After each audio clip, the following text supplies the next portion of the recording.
ચાલો આજે એક એવી સફર પર નીકળીએ જે એક જૂના ઘરના ધૂળિયા ખૂણામાંથી શરૂ થઈને આખી દુનિયાના અર્થતંત્રને જોડે છે. અને બસ આ 3 વાક્યો આ જ એ કોયડો છે જેણે બધું શરૂ કર્યું. એક એવું રહસ્ય જે આપણને વેપારના છેક મૂળ સુધી લઈ જશે.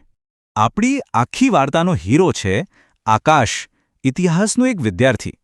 તેને પોતાના દાદાના જૂના પુસ્તકોના ઢગલા વચ્ચેથી એક પીળું પડી ગયેલું ડાયરીનું પાનું મળે છે. હવે આ માત્ર કાગળનો ટુકડો નથી, પણ એક ખોવાયેલા નકશાની શરૂઆત છે. તો આ ડાયરી આકાશ માટે એક નકશો બની જાય છે. એક એવી દુનિયાનો નકશો જ્યાં દેશોની સરહદો ખાલી રાજકીય રેખાઓ નથી, પણ આર્થિક સંભાવનાઓની સીમાઓ પણ છે. તેની આ સફરનો આ પહેલો અધ્યાય છે. એ ડાયરી પરના શબ્દો વાંચીને આકાશના મનમાં સીધો એક સવાલ આવે છે કે ભાઈ, આપણે ટીવી માટે જાપાન પર અને કાર માટે જર્મની પર આટલા બધા નિર્ભર કેમ છીએ? શા માટે દેશો વચ્ચે આટલી બધી વસ્તુઓની આપ-લે થાય છે? તો ચાલો આકાશની સાથે આપણે પણ આ સવાલના જવાબની શોધમાં નીકળીએ. આપણે એ મૂળભૂત કારણોને સમજીશું જે વસ્તુઓના આ વૈશ્વિક આદાન-પ્રદાનને જન્મ આપે છે. જુઓ, વ્યાપારનું સૌથી પાયાનું કારણ એકદમ સીધું સાદું છે. આખી દુનિયામાં કુદરતી સંસાધનોની વહેંચણી એકસરખી નથી.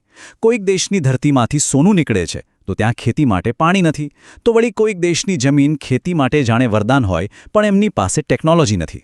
આ જે કુદરતી તફાવત છે ને, એ જ વ્યાપારની જરૂરિયાત ઊભી કરે છે. અને આ વાત અહીંયા ફક્ત કુદરતી સંસાધનો પર અટકતી નથી. ઉત્પાદનનો ખર્ચ એ પણ બધે અલગ અલગ હોય છે. વિચારો, કોઈ દેશમાં શ્રમ બહુ સસ્તો છે તો ત્યાં અમુક વસ્તુઓ ઓછા ખર્ચે બની જાય છે, જ્યારે બીજા કોઈ દેશમાં ટેકનોલોજી એટલી આગળ વધી ગઈ છે કે ત્યાં બીજી વસ્તુઓ વધુ સારી અને ઝડપથી બને છે. આ જ તફાવત વેપારને હંમેશા ધબકતો રાખે છે. અને આ જ તફાવતમાંથી જ એક બહુ જ રસપ્રદ સિદ્ધાંતનો જન્મ થાય છે, જેને આપણે કહીએ છીએ વિશિષ્ટીકરણ. સીધી ભાષામાં કહીએ તો જે દેશ જે કામમાં માહિર હોય એ જ કામ કરે. પરિણામ એ આવે કે દરેકને ઉત્તમ ગુણવત્તાવાળી વસ્તુઓ મળે છે, અને એ પણ સસ્તા ભાવે. મતલબ કે આ એક એવી ગોઠવણ છે જેમાં બધાનો ફાયદો છે. પણ શું બે દેશો વચ્ચે વેપાર કરવો એટલો જ સરળ છે જેટલું આપણા શહેરના બે વેપારીઓ વચ્ચે હોય? ના, બિલકુલ નહીં.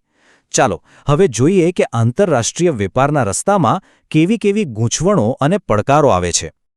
જરા વિચારો, દેશની અંદર વ્યાપાર કરવો એક વાત છે, પણ સરહદ પાર કરવી એ તો એક આખી અલગ જ દુનિયા છે. દરેક દેશની પોતાની ભાષા, પોતાની સંસ્કૃતિ, પોતાના રિવાજો અને પોતાના અલગ કાયદા કાનૂન હોય છે.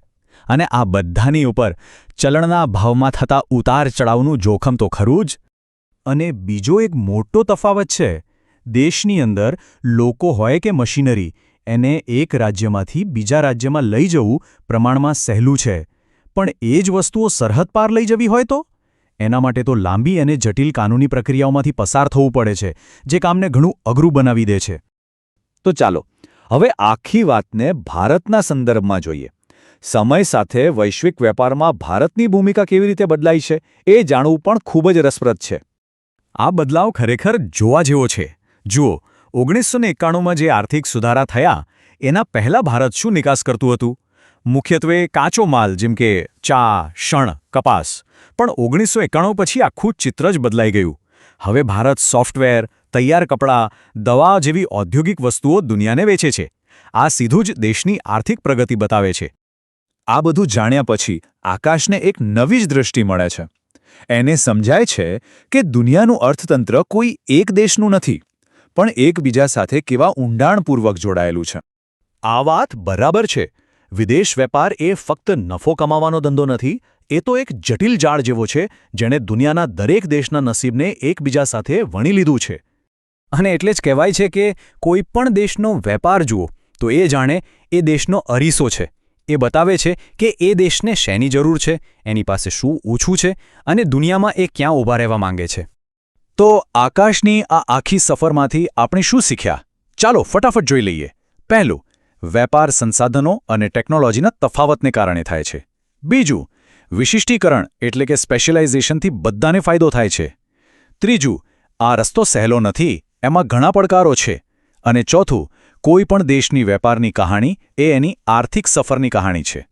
આપણે રોજિંદા જીવનમાં જે પણ વસ્તુઓ વાપરીએ છીએ એ દરેક વસ્તુ પાછળ એક વૈશ્વિક જોડાણની કહાણી છે. તો જરા એક નજર હાથમાં રહેલા ઉપકરણ પર નાખો અને વિચારો, એ કઈ વાર્તા કહી રહ્યું છે.